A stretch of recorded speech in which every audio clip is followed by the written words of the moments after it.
Hello, you're watching the Star News Update. I'm Lester Kong. The confirmed death toll from its massive South Pacific earthquake and tsunami has risen to 75 and is expected to rise further. Wire services report at least 47 dead in Samoa and 22 in neighboring American Samoa near the epicenter of the 8.0 magnitude quake. 6 people died in nearby Tonga. Dozens more people are missing and feared dead, but officials in the 3 South Pacific island nations say communications to many outlying villages are down.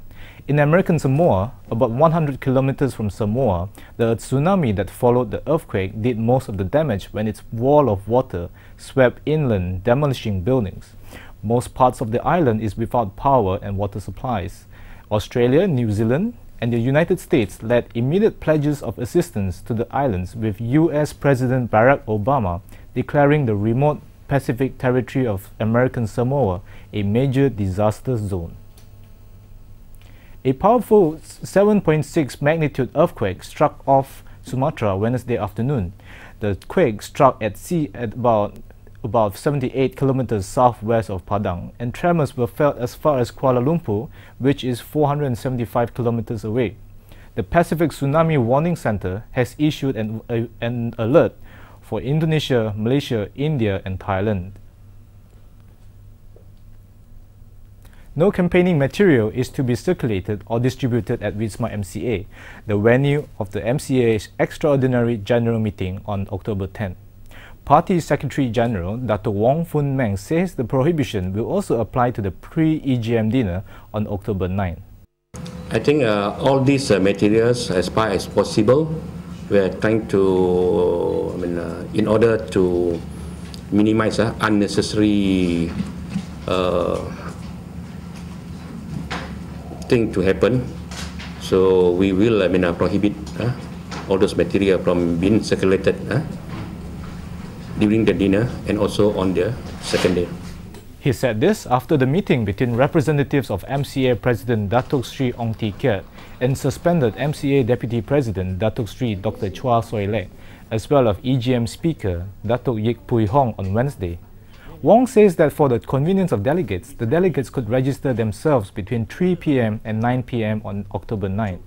They can also register from 7:30 a.m. to 10:30 a.m. on October 10.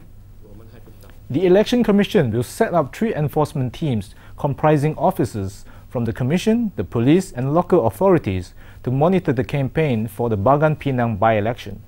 Deputy Chairman Dr. Wan Ahmad Wan Omar says the teams will be answerable to the returning officers and will be deployed in polling districts throughout the constituency. He says the team members will be provided with work procedure guidelines. He told reporters this after a briefing session with 277 Commission officers involved in the by-election in Port Dickson Wednesday. Wan Ahmad reminds political parties that only contesting parties are allowed to put up campaign-related material. The government has succeeded in its bid to strike out a defamation suit filed by former Communist Party of Malaya, or CPM, Secretary General Chin Peng and its members at the Kuala Lumpur High Court. Chin Peng had filed a defamation suit at the Ipoh High Court Registry in 2005. The suit was filed following reports between March and May 2005, quoting then Deputy Information Minister Datuk Zainuddin Maidin saying that Radio Television Malaysia would air documentaries or segments on the actions of communists.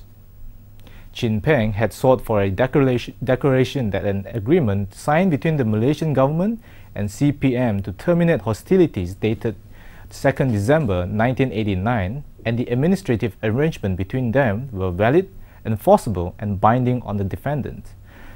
The plaintiffs were seeking for damages and an injunction to prevent the government or its agent from further publishing or making slanderous remarks or statements against them in breach of the agreements.